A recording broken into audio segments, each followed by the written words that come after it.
homens e cabelos longos. Em 1 Coríntios capítulo 11 do versículo 4 ao versículo 14, fala sobre um homem desonrando sua cabeça cobrindo-a ao orar, e que um homem envergonha a si mesmo por usar cabelos compridos. Isso significa que é errado um homem ter cabelo comprido? Qual é o significado desta parte da Bíblia?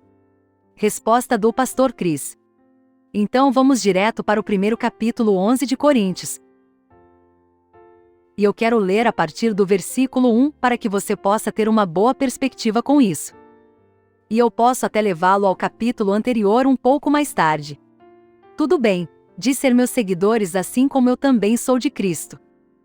Agora vos louvo, irmãos, porque em todas as coisas vos lembrastes de mim, e guardastes as ordenanças que vos entreguei.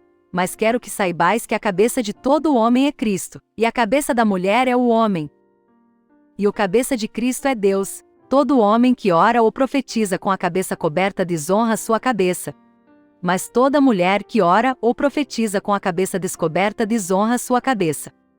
Pois isso é tudo como se ela estivesse barbeada. Pois, se a mulher não for coberta, seja também tosquiada. Mas se é uma vergonha para uma mulher ser tosquiada ou barbeada, que ela seja coberta. Pois o homem de fato não deve cobrir sua cabeça. Pois um homem de fato não deve cobrir sua cabeça, pois ele é a imagem e a glória de Deus. Mas a mulher é a glória do homem, pois o homem não é da mulher, mas a mulher do homem. Nem o homem foi criado para a mulher, mas a mulher para o homem. Por isso deve a mulher ter poder sobre a cabeça, por causa dos anjos. No entanto, nem é o homem sem a mulher, nem a mulher sem o homem no Senhor. Pois assim como a mulher é do homem, assim também o homem é pela mulher. Mas todas as coisas são de Deus, julgando a si mesmos. É bonito que um homem ore a Deus descoberto? A própria natureza não te ensina que se um homem tem cabelo comprido é uma vergonha para ele? Mas se uma mulher tem muito tempo, cabelo, é uma glória para ela? Pois seu cabelo é dado a ela para sua cobertura? Mas se algum homem parece ser contencioso, não temos esse costume. Nem as igrejas de Deus. Tudo bem. Pergunta. Isso significa que é errado os homens terem cabelos compridos? Qual é o significado desta parte da Bíblia? Quanto tempo é longo? Quanto tempo é o cabelo comprido? Não tenho certeza de que em algum lugar na Bíblia ou na história da Bíblia havia um comprimento definido que foi dado para o cabelo de um homem crescer, depois do qual se torna longo. Temos que entender aqui do que se trata o ensino estando no contexto. Compreender o contexto da apresentação. E então vou levá-lo ao capítulo anterior, para que você saiba de onde Paulo estava vindo neste ensinamento aqui. Assim você pode entender as instruções. Este é o capítulo 11, e vamos voltar aqui para o capítulo 10. E escolha um lugar confortável, porque é um capítulo longo, tratou de tantas coisas diferentes, então eu iria direto para o versículo 31. Portanto, quer comais quer bebais ou façais outra qualquer coisa, fazei tudo para a glória de Deus. Nesse capítulo 10 ele abordou vários assuntos na casa de Deus e também falou sobre o meio ambiente. Os outros entre os quais viviam e as coisas que aconteciam entre eles e os outros. E então ele chegou aqui no versículo 31, diz que quer comais, quer bebais ou façais outra qualquer coisa, fazei tudo para a glória de Deus. Não dê nenhuma ofensa. Versículo 32.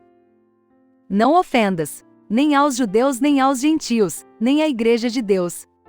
Olhe para isso novamente. Ele diz, não ofenda ninguém, não ofenda os judeus, não ofenda os gentios, e não ofenda a igreja de Deus. Com o que ele está lidando aqui? Ele está falando sobre nosso modo de vida. As coisas que fazemos, ele diz, devem ser para a glória de Deus.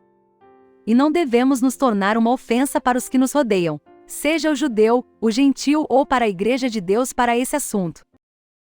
Olhe para isso. Versículo 33. Assim como eu agrado a todos os homens em todas as coisas, não buscando o meu próprio proveito, mas o proveito de muitos, para que sejam salvos. Agora lembre-se, a Bíblia não foi escrita em capítulos e versículos, e então podemos ler daqui até o capítulo 11. Porque foi assim que foi escrito. Não foi escrito em capítulos e versículos. Capítulos e versículos foram dados para fácil referência. Então a maneira como Paulo escreveu iria do versículo 33, capítulo 10, para o versículo 1, capítulo 11, como uma passagem contínua de sua carta. Assim lemos novamente no versículo 33. Assim como eu agrado a todos os homens em todas as coisas, não buscando o meu próprio proveito, mas o proveito de muitos, para que sejam salvos. Tornem-se meus seguidores assim como eu também sou de Cristo. Ele diz: ei, não seja uma ofensa aos judeus ou aos gentios ou à igreja de Deus. Mesmo que eu agrade a todos os homens ao meu redor, eu agrado a todos. E eu não quero fazer isso para meu próprio lucro. Eu faço isso para o lucro dos outros, para a salvação deles. Porque eu quero que eles sejam salvos. Então ele vai e diz: então copie meu exemplo. Esse é o início do versículo 11. Copie meu exemplo, pois também estou seguindo a Cristo. Então diz no versículo 2: agora eu vos louvo, irmãos, que em todas as coisas se lembrem de mim, e guardem as ordenanças como eu as entreguei a vocês. Então ele trouxe um novo pensamento no versículo 3. Mas eu gostaria que você soubesse. Então ainda está no contexto de lidar com o nosso ambiente. Estamos lidando com aqueles ao nosso redor. E assim surge essa coisa costumeira sobre homens cobrindo a cabeça ou não cobrindo a cabeça, e as mulheres cobrindo a cabeça ou não cobrindo a cabeça. E nessa sociedade eles cobrem a cabeça, e assim ele a comparou a situações naturais. Ele está tentando dizer: olhe, esse costume está certo. Não há nada de errado com isso. Ele diz: julgue a si mesmo. Isso está errado? Ele diz que os homens têm cabelo curto. As mulheres têm cabelo comprido, porque o cabelo comprido lhes foi dado para cobrir. Então, se na sociedade a gente acha que esse grupo cobre, ou outro grupo não cobre, ele fala: eu quero que vocês sigam o que está disponível lá para não ser uma ofensa. Agora veja isto: quando eles entraram nas igrejas, os gentios estavam lá. Os judeus estavam lá. Eles também vieram para as igrejas. Para os judeus, as mulheres velavam os cabelos como uma submissão, um sinal de submissão aos maridos. Cobriram os cabelos. Era sinal de humildade, era isso, e depois os gentios também faziam a mesma coisa, cobriram os cabelos. E aqueles que foram pegos na prostituição foram barbeados, como um sinal de desgraça.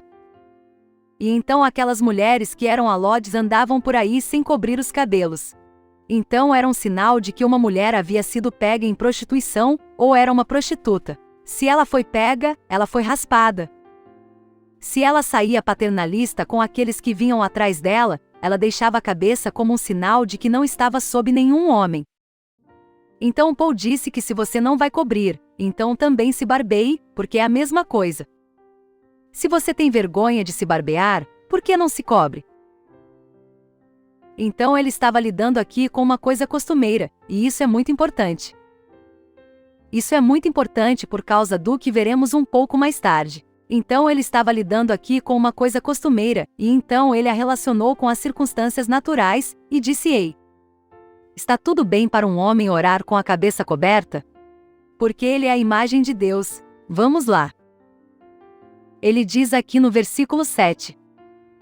Pois um homem, de fato, não deve cobrir a cabeça, pois é a imagem e a glória de Deus. Mas a mulher é a glória do homem, pois o homem não é da mulher, mas a mulher do homem. E então ele diz no versículo 13, julgando-se: é bonito que uma mulher ore a Deus descoberta? Nem a própria natureza te ensina? Então aqui ele está olhando para uma coisa costumeira que não era ofensiva ao cristianismo, e que tinha algo a ver com o ensino natural. E ele diz que está tudo bem, e eu quero que você haja dessa maneira. Lembre-se de algo: os sacerdotes do Antigo Testamento cobriram a cabeça. Eles cobriram a cabeça. Em seus trajes completos, o sumo sacerdote tinha a cabeça coberta. Deus não ouviu sua oração? Então esta não é uma sugestão do apóstolo Paulo de que os homens deveriam ser descobertos, porque o sacerdote era um homem. E Deus deu as instruções, e Paulo estava olhando para as circunstâncias naturais. E então temos que entender que ele não estava dando uma lei para a igreja. Aliás, por causa dessa visão paroquial de muitos, até mesmo algumas das traduções da Bíblia são enganosas a esse respeito. Agora eu vou lhes mostrar algo em alguns versículos aqui embaixo. Então não quer dizer que um homem não deva ter cabelo comprido. Mas já entendemos que naturalmente quando um homem tem cabelo muito comprido, chama a atenção dos que estão ao nosso redor. É como fumar, por exemplo, onde a Bíblia não diz nada sobre fumar. E se você estivesse fumando perto de certos cristãos, eles ficariam surpresos. Ei cara, por quê? Porque eles acham que é um hábito sujo. Eles acham que algo está errado com ele. Há muitas coisas assim, sobre as quais a Bíblia não diz nada, mas naturalmente ao nosso redor as pessoas levantarão uma sobrancelha. Ok, eles vão levantar uma sobrancelha por causa do que você está fazendo. Não porque essa coisa é necessariamente errada aos olhos de Deus, mas ao seu redor eles serão julgados errados, e é isso que a Bíblia nos ensina, como se comportar na presença de outros. E isso é realmente o resumo da conversa de Paulo aqui. Agora deixe-me mostrar-lhe uma coisa. Você descer, eu vou ler do versículo 14 até o final desse. Discussão que é 16. Nem a própria natureza, 14, nem a própria natureza te ensina que se um homem tem cabelo comprido é uma vergonha para ele? Mas se uma mulher tem cabelo comprido é uma glória para ela? Pois seu cabelo lhe é dado para cobrir.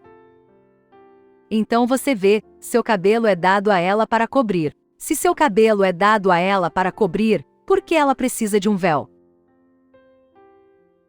Então essas são expressões de simbolismos. Ok, observe algo. Versículo 16. Mas se alguém parece ser contencioso, não temos esse costume, nem as igrejas de Deus. Agora, essa é a escritura que muitos traduziram erroneamente e se apegaram a essas coisas, que devemos fazer com que as mulheres cubram seus cabelos e os homens não cubram os cabelos, e eles esquecem que isso não é exatamente o que a escritura está apresentando. Porque os sacerdotes cobriam a cabeça, e eram eles que conduziam as orações a Deus, e Deus as ouvia.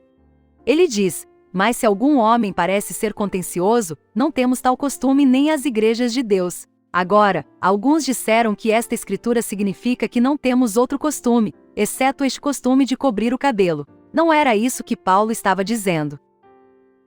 O que ele está dizendo aqui é muito simples. Ele disse algum homem parece ser contencioso. Se você quiser se tornar argumentativo. Na verdade, ele disse um homem parecia gostar de argumentos. Essa é a expressão da palavra que foi traduzida como contenciosa. A palavra grega significa gostar de argumentar. Ser argumentativo, como modo de vida, como uma atitude em relação à vida. Isso é o que ele está dizendo. Agora, ele diz que não temos esse costume. Agora, quando ele diz que não temos esse costume, ele não está se referindo ao costume de cobrir o cabelo. Significa que não temos tal. Na verdade, o grego é sunatia. Significa atitude. Significa uma maneira de fazer as coisas. Significa que não temos esse comportamento argumentativo. Diz que se você quer argumentar sobre essas coisas, não temos esse tipo de estilo de vida. Não vamos discutir com você. Não vamos juntar problemas com você. É exatamente isso que ele está dizendo. Não vamos juntar problemas com você. Se algum homem vai ser contencioso sobre isso, não vamos juntar problemas com você. Se você gosta de discussões, você adora discussões por causa dessas coisas que eu disse errei. Nós não temos essa atitude, e as igrejas de Deus não têm essa atitude. Então não vamos discutir contigo. Então ele não estava se referindo ao costume de cobrir ou não o cabelo. Então não faça disso um problema. Não faça disso um problema. Não existe um comprimento definido de cabelo que torne o cabelo de um homem comprido ou curto. E é importante que não nos tornemos ofensivos à nossa sociedade na forma, na estrutura da nossa sociedade. Esse é o ensinamento que ele estava nos dando. Contanto que as coisas que nos são exigidas ou desejadas não sejam ofensivas a Deus.